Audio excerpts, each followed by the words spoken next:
since the establishment of the United States Supreme Court on March 4, 1789, as the highest court in the federal judiciary of the fledgling nation, the institution has periodically served as the focal point in many of the most important moments of American history.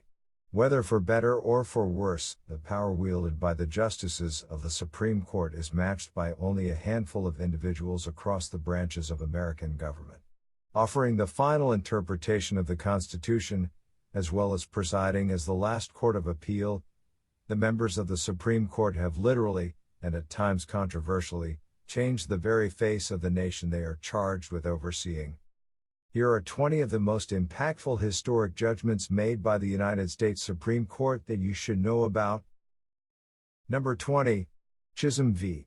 Georgia resulted in the 11th Amendment being hastily passed to supersede the court's legal opinion. In 1792, the estate of Robert Farquhar attempted, in South Carolina, to sue the state of Georgia. Farquhar, a trader, had supplied Georgia during the Revolutionary War but had never received payment for his goods and services. Reaching the Supreme Court, the United States Attorney General, Edmund Randolph, represented the Farquhar estate, whilst the state of Georgia, claiming it was a sovereign entity, refused to appear as it asserted that it enjoyed immunity and could not be sued without first granting permission. Ruling 4-1 in favor of Farquhar, the Supreme Court determined states did not possess sovereign immunity under the Constitution and provided federal courts the power to hear said disputes. Provoking outcry within the United States, Justice Iredell issued a dissenting opinion strongly opposing his colleagues' judgments. Surprised, and indeed frightened, by their sudden change in presumed legal status, several states began seeking a means of redress to protect themselves from lawsuits. Proposing a constitutional amendment in March 1794, in less than 12 months the 11th Amendment had been ratified by 12 states to become part of the United States Constitution, stipulating that a state can only be sued with their own consent or if, following passage of the 14th Amendment, Congress employs its remedial powers. Number 19. Marbury v. Madison determined the legal body possessed the power of judicial review and could invalidate laws. Following the defeat of the Federalists in the presidential election of 1800, the outgoing and ungracious John Adams and his supporters sought to stack federal offices with anti-Jeffersonians, nominating nearly 60 individuals to circuit judge positions on March 2, 1801, 2 days before the end of his term. These so-called midnight judges were confirmed en masse by the Senate and writs were sent out confirming their appointments. However, with Jefferson taking office on March 4, not all of these notices reached their recipients in time and Jefferson promptly canceled all those outstanding, claiming the offers had become consequently void. William Marbury, a passionate supporter of Adams, denied his seat by the new Secretary of State James Madison, filed suit against Madison in December 1801 for his refusal to deliver his commission. Although siding with Marbury, noting Madison's refusal to deliver the commission was illegal, the Supreme Court did not order his compliance. Instead, Chief Justice John Marshall announced the law which gave the court the authority to examine the situation. The Judiciary Act of 1789 had expanded the court's jurisdiction beyond constitutional limits. Striking down the foundational law, the Supreme Court asserted the now famous power of judicial review to invalidate laws found to violate the United States Constitution. Number 18. McCulloch v. Maryland ultimately determined the supremacy of the federal government over individual states. An issue of great controversy during the presidency of George Washington, in 1791 Congress created, at the request of Secretary of the Treasury Alexander Hamilton, the first bank of the United States. Designed to regulate the American currency and address national economic problems, the bank was strongly opposed by advocates of states' rights, fearing it would usurp the power of the states and concentrate it within the federal government. Expiring in 1811, the second bank was created in 1816 in an attempt to remedy the economic turmoil following the War of 1812. Seeking to inhibit the bank's operations, The Maryland General Assembly passed a law levying a $15,000 tax on any bank operating within the state not chartered by itself. With only the second bank of the United States fitting the narrow description, the legislation was a clear attack on the institution's existence. Refusing to pay, the Maryland Court of Appeals argued the Constitution is silent on the subject of banks and thus ruled the second bank to be unconstitutional. However, upon arrival in the Supreme Court as McCulloch v.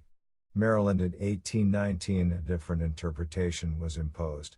Ruling the necessary and proper clause of the Constitution granted the federal government implied powers not expressly stated, the court equally ruled the federal government was superior to the states and thus could not be impeded in a valid exercise of power.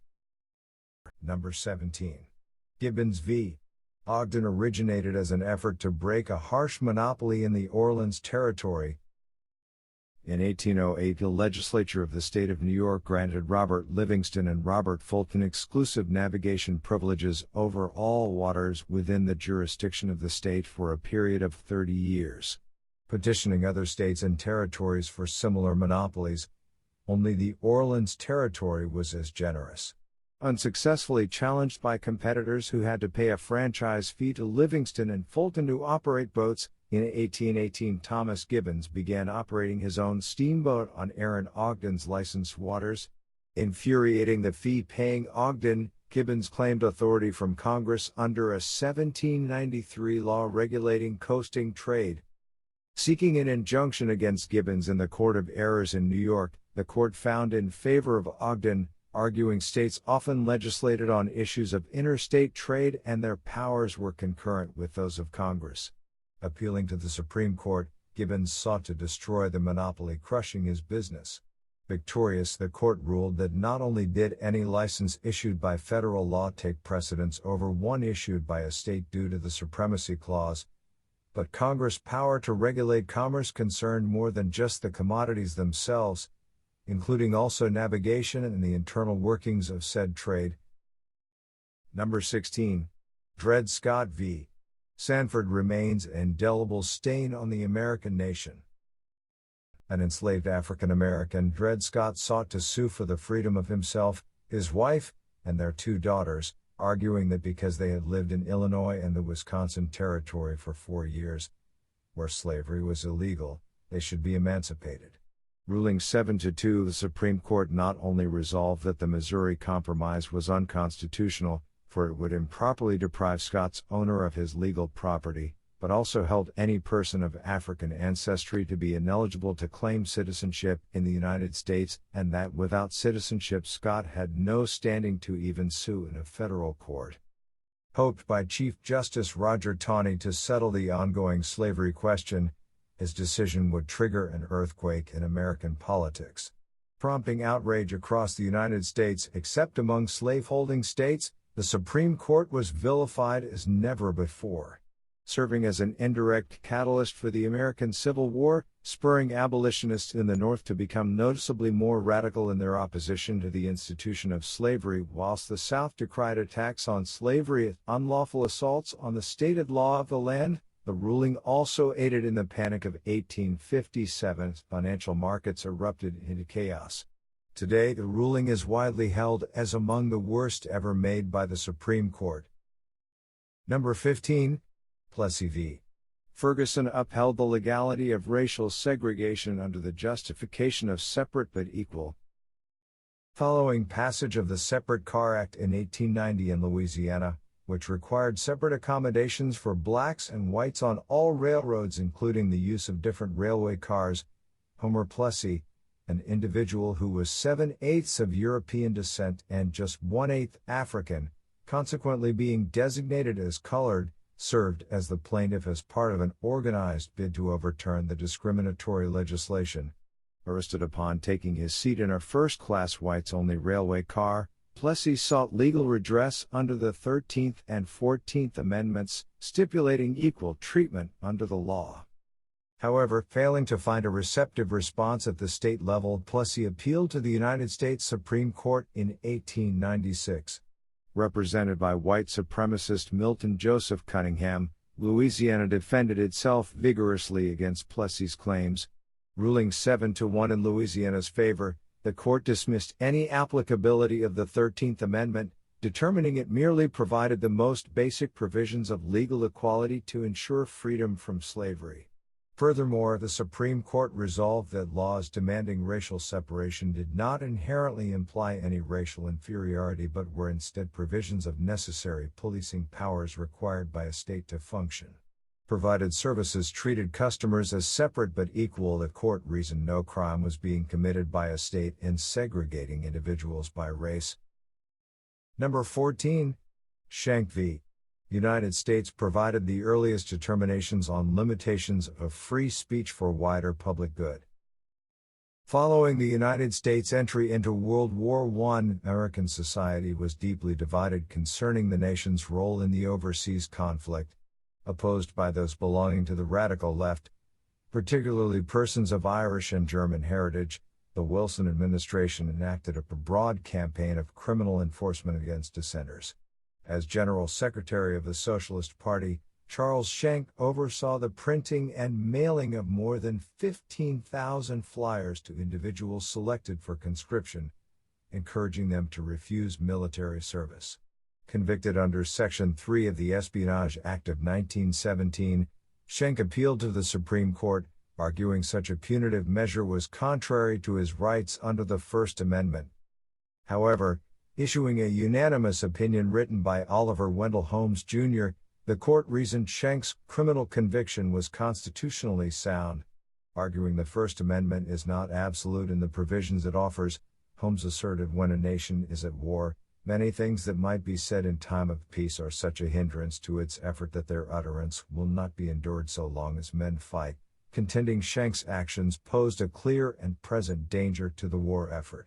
Most famously, his opinion offered the example of falsely shouting fire in a theater and causing panic, an oft-used example ever since to explain the limitations of free speech in a civil society. Number 13. Upholding the free press in the face of restraints. The anti-Semitic and libelous Saturday Press was granted permission to continue operation under Neer v. Minnesota. In 1927, J.M. Neer, an anti-Semitic writer, along with Howard A. Guilford, previously convicted for criminal libel, began publishing the Saturday Press in Minneapolis, claiming Jewish gangs were ruling the city as part of a conspiracy involving the police chief. The paper also targeted the city's mayor as well as members of a grand jury. Filing a complaint under the Public Nuisance Law of 1925, known colloquially as the Minnesota Gag Law, an injunction was sought against the incendiary publication. Upheld by the Minnesota Supreme Court, it was reasoned the scandalous and unfounded allegations injures and endangers. Financed by the publisher of the Chicago Tribune, Neer took his case to the United States Supreme Court, who ruled 5-4 in his favor, holding that, except in rare cases, censorship of any kind to be unconstitutional. The majority opinion asserted the Public Nuisance Act to be unlawful regardless of whether or not Neer's charges against government officials were true. In his opinion, Justice Hughes contended the fact that liberty of press may be abused does not make any less necessary the immunity of the press from prior restraint. A more serious evil would result if officials could determine which stories can be published. Number 12. Korematsu v. United States ruled internment of Japanese Americans during the Second World War was constitutional. Born in Oakland, California, in 1919, Fred Korematsu was the third son of Japanese parents who had emigrated to the United States in 1905. Rejected by the U.S. Navy when called for military duty under the Selective Training and Service Act of 1940, Korematsu instead trained as a welder to contribute to the war effort. Following the attack on Pearl Harbor, Korematsu was fired from his place of employment for his racial heritage. Undergoing plastic surgery on his eyelids in an attempt to pass as a Caucasian, Korematsu unsuccessfully sought to evade capture and was forcibly interned by American authorities for the remaining duration of World War II under Executive Order 9066. Appealing his imprisonment, Korematsu was denied at every stage. with his case eventually reaching the United States Supreme Court in 1944. Ruling 6-3 against Korematsu, the Supreme Court's majority opinion, written by Justice Hugo Black, asserted the need to protect the country against the possibility of espionage outweighed the rights of American citizens of Japanese descent and upheld Roosevelt's executive order. Described as an odious and discredited artifact of popular bigotry, Korematsu's conviction for failing to adhere to the exclusion order was ultimately voided by a Californian court in 1983, and the case was explicitly rejected by the Supreme Court in 2018 in Trump v. Hawaii. Number 11. Oliver Brown et al. v. Board of Education of Topeka et al. Commonly simplified as Brown v.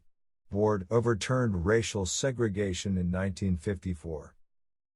Following legal endorsement by the Supreme Court of racial segregation in Plessy v. Ferguson in 1896, racial separation became a systemic aspect of American society. Increasingly tarring the image of the United States abroad, the court's justices increasingly vocalized opposition to the institution and invited legal challenges, culminating in a collective suit led by the NAACP concerning most famously the case of Oliver Brown's daughter, Linda, who was denied enrollment at a nearby school on grounds of her race.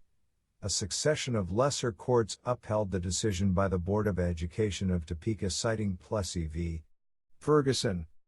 Upon arriving at the United States Supreme Court, however, the justices issued a rare unanimous verdict proclaiming separate but equal to be unconstitutional for educational institutions, as they were inherently unequal.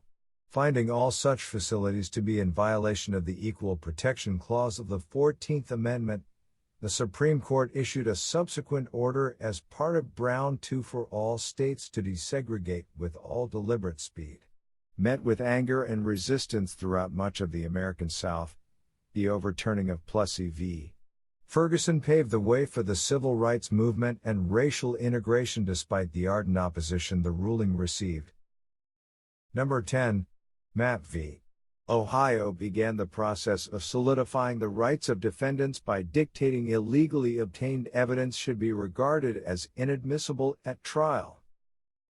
Receiving an anonymous tip concerning the operations of an illegal gambling racket, police officers in Cleveland, Ohio, attempted to search the House of Dalry map on May 23, 1957. Refused entry without a warrant, a host of officers returned 13 hours later and forced entry, presenting a piece of paper claimed to be a warrant, taken from Mapp's possession following her arrest and never seen again. The police conducted a search of the property. Charged with various crimes, Mapp was eventually sentenced to 1 year in prison after refusing to testify against her alleged collaborators. Appealing to the Supreme Court on the grounds the police had no probable cause to suspect her personal involvement, Mapp's lawyers approached the case from the perspective of the Fourth Amendment, contending seized books could not be used as evidence at trial of illegal gambling, for they were obtained without a warrant and thus illegally recovered. The Supreme Court sided with Mapp by 6-3. Overturning her conviction, the court issued a widespread proclamation ruling that articles seized unlawfully by any authorities, state or federal, must be excluded from evidence at trial as opposed to the previous interpretation of only affecting federal legal scenarios. Number 9. Formulating the judgment of one person, one vote in relation to the compositions of legislative districts, the Supreme Court reached perhaps its hardest verdict in the institution's history in Bakke v. Carr. Under the Tennessee State Constitution, legislative districts for the state's General Assembly were required to be redrawn every 10 years in line with the federal census to provide for constituencies of approximately equal population akin to federal congressional districts. Failing to redistrict since 1901, Charles Baker, a Republican from Shelby County, sought redress on the grounds the woefully imbalanced populations, with some districts possessing 10 times the residents, undermined his equal protection under the law as required by the 14th Amendment. Reaching the Supreme Court in 1962, the state of Tennessee asserted the composition of districts was a political, not judicial question, as had been the view of the court in the opinion of Engle v. Green written by Justice Frankfurter in 1946. Becoming one of the most difficult cases in the history of the Supreme Court, the case had to be argued for a second time after the justices failed to reach agreement in conference. Finally splitting 6-2 in favor of Bakke, with Frankfurter issuing a stinging dissenting opinion, the court ruled redistricting to be a justiciable question, formulating the now famous one-person, one-vote standard for future constituency drawings. The judgment forced numerous states, notably Alabama, to engage in widespread alterations to ensure fairness. Number 8. Offering a broad interpretation of the Establishment Clause, Engle V Vitali has remained contentious ever since it was authored in 1962. Following passage in New York of legislation encouraging students to begin the school day with the Pledge of Allegiance and a specific prayer, a group of parents, led by Stephen Engle, issued suit against the school board president William Vitali Jr., arguing the encouraged but not mandatory prayer contradicted their religious beliefs. The family sought to challenge the constitutionality of the composed prayer under the Establishment Clause of the First Amendment as applied to the states under the 14th Amendment. Upheld by the New York Court of Appeals, with the support of 22 state governments alongside that of New York's, the group turned to the United States Supreme Court for redress. Issuing a historic opinion in a 6-1 decision, Justice Hugo Black explained in detail the importance of the separation of church and state in the United States, providing a long and detailed history, starting with the religious intolerance of 16th-century England. Black eloquently opined prescribing any religious activity in school for children was in violation of the Constitution. Most significantly, the court rejected the arguments that the traditional heritage of the American nation was religious and the prayer was voluntary as well as nonspecific, instead asserting promotion of even the concept of religion is sufficient to meet the standard of a violation. Number 7. Resulting in the freeing of thousands of inmates across the country, Gideon V. Wainwright resolved a defendant by provided legal counsel by the state if they could not afford it themselves. Arrested following a burglary at the Bay Harbor Pool Room in Panama City, Florida, on June 3, 1961, Clarence Earl Gideon was charged with breaking and entering and intent to commit petty larceny. Unable to afford legal counsel, consequently requesting it be provided, upon appearing in court Gideon was informed that under Florida law the state only appoints counsel to represent a person charged with a capital offense. Forced to act as his own counsel, Gideon was convicted and sentenced to 5 years in prison. Appealing to the United States Supreme Court from Florida State Prison, using the penitentiary's library to inform his writings, Gideon sued the Secretary of the Florida Department of Corrections, claiming he had been denied counsel in violation of his Sixth Amendment rights. The Supreme Court, in an indication of their mood on the subject, assigned Gideon one of the finest lawyers in the country, Abe Fortas, to represent him. Issuing a unanimous decision in favor of Gideon, the Supreme Court ruled the assistance of counsel, should it be desired by a defendant, was a fundamental legal right and essential for a fair trial. Freeing approximately 2,000 individuals in Florida alone, Gideon was subjected to a fresh trial. Represented by a lawyer the second time around, Gideon was acquitted after just an hour of deliberations by the jury. Number 6. Miranda v. Arizona has become an integral and famous aspect of the American legal system in the decades since. On March 13, 1963, Ernesto Miranda was arrested by the Phoenix Police Department after circumstantial evidence connected him to the kidnapping and rape of an 18-year-old woman 10 days prior. Following 2 hours of interrogation, during which time no attorney was present, Miranda signed a confession including a statement that he was fully aware of his rights. However, throughout the process Miranda had never been informed he possessed the right to legal counsel, nor was he advised of the right to remain silent or that his statements during interrogation could be used against him in court. Convicted and sentenced to 20 to 30 years in prison, Miranda's trial lawyer, Alvin Moore, appealed to the Arizona Supreme Court on grounds his confession was not voluntary as it was made whilst unaware of his rights and thus should have been inadmissible. Denied. The United States Supreme Court took up the case. Ruling 5-4, the court reasoned that no confession could be admissible under the Fifth and Sixth Amendments unless a suspect had been made fully aware of their rights. Overturning Miranda's conviction, the court stipulated the now famous Miranda rights that must be read to a suspect and commanded that interrogations must cease upon the request for an attorney. Number 5. Loving v. Virginia overturned centuries of legislation prohibiting interracial marriage. A common feature of United States history, anti-miscegenation laws were abundant until the mid-20th century and, although declining, in 1967 16 states still retained legislation prohibiting interracial marriage. Seeking to evade Virginia's Racial Integrity Act of 1924, Mildred and Richard Loving crossed into the District of Columbia to be wed in June 1958.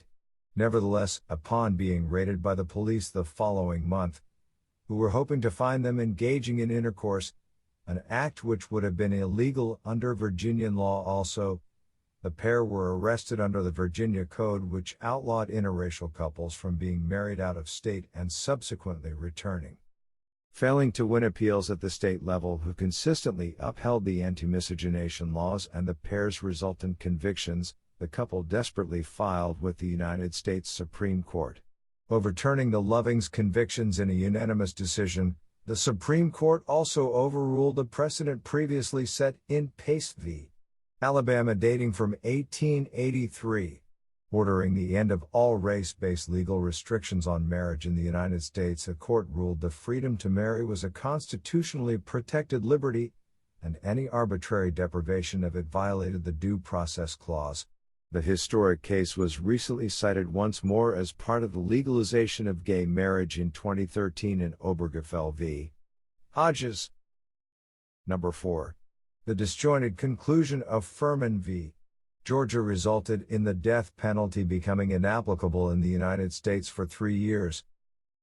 Convicted of murder and sentenced to death following his killing of a resident during an aborted burglary, William Henry Furman appealed the verdict to the United States Supreme Court, ruling 5-4, with each member of the majority writing their own separate opinions. The Supreme Court took the unprecedented step of ruling the imposition of the death penalty in his case, along with many others, constituted cruel and unusual punishment. Reasoning the uneven use of the death penalty in cases of rape and murder to be unjust and unacceptably variable, the court found an apparent arbitrariness in the application of capital sentences, strongly indicating a racial bias against black defendants. Striking down all death penalty schemes in the United States, the Supreme Court ruled that for these punishments to be reinstated, each state had to address the aforementioned arbitrary and discriminatory standards to sufficiently satisfy the requirements of the Eighth Amendment. Converting all pending death sentences to life imprisonment, at the time it was believed to be the end of capital punishment in the United States. Ending the nationwide moratorium on capital punishment 3 years later, however, after 37 states enacted new legislation, the Supreme Court subsequently ruled in Gregg v. Georgia that required this standard had been met in the case of Troy Leon Gregg. Number 3. Arguably the most controversial legal ruling in history, ever since the promulgation of the right to an abortion under Roe v. Wade. Activists have sought to overturn the decision. Following the failed efforts of 21-year-old Norma McCorvey to obtain an abortion in June 1969, a legal challenge was initiated to contest the stringent anti-abortion laws in her home state of Texas. Successful at both the district and appellate levels, a Fifth Circuit court unanimously declared the Texan law to be unconstitutional and in violation of the Ninth Amendment. Reaching the United States Supreme Court following a government appeal in 1971, J. Floyd, the lawyer representing Texas, opened arguments with what has since become known as the worst joke in legal history. Making a horrendously sexist remark about his two female counterparts representing McCorvey, The vicious comment resulted in observers thinking Chief Justice Warren Burger might descend from the bench to strike Floyd. Entering into a prolonged period of deliberation, including a second arguing of the case, the Supreme Court did not issue an opinion until January 1973. Ruling 7-2 in favor of McCorvey, known at the time by the alias Roe, the court declared the right to privacy under the Due Process Clause of the 14th Amendment afforded women the right to decide whether or not to obtain an abortion in the event of pregnancy prior to the viability of the fetus. Number 2. A crucial ruling concerning limitations of executive privilege and presidential immunity, Nixon v. United States, directly resulted in the sole resignation by an American president. Following the Watergate scandal, the second special prosecutor investigating the saga, Leon Jaworski, subpoenaed President Nixon in pursuit of a selection of tapes and papers concerning meetings between the president and individuals indicted by a grand jury. Submitting edited transcripts of 43 conversations, Nixon subsequently instructed his attorney, James St. Clair, to kill the subpoena. However, arguing before the U.S. District Court for the District of Columbia, St. Clair's assertion the president is as powerful as a monarch and is not subject to the processes of any court in the land except the court of impeachment was emphatically rejected. Ordered to surrender the tapes in full, Nixon appealed to the Supreme Court, arguing the issue was political and not judicial. Nixon also employed a sweeping claim of executive privilege to assert protections over the tapes. Issuing a unanimous decision less than 3 weeks after hearing arguments, the Supreme Court found the subpoena was valid and proper due to the sufficient likelihood of criminal contents. Most vitally, the court declared that although presidential privilege did exist, Nixon's claims of an absolute, unqualified presidential privilege of immunity was false. Ordering delivery of the tapes to the district court, Nixon resigned 16 days later. Number 1. A landmark decision concerning affirmative action in college admissions, Regents of the University of California v. Bakke laid the foundations for the ongoing political issue. Although the Supreme Court had outlawed segregation in schools in the 1950s, including the ordering of school districts to take reasonable steps to actively integrate students, the issue of voluntary affirmative action, that is to say the positive use of race as part of school admissions in an attempt to make up for past discrimination, remained unclear following the procedural dismissal of De Funes v. Odegaard in 1974. In 1973, Alan Bakke, a 35-year-old white male, sought admission to 13 medical schools. Following rejection by the University of California, Davis, Bakke, believing he was being unlawfully discriminated against in favor of minorities, challenged the constitutionality of the school's affirmative action program.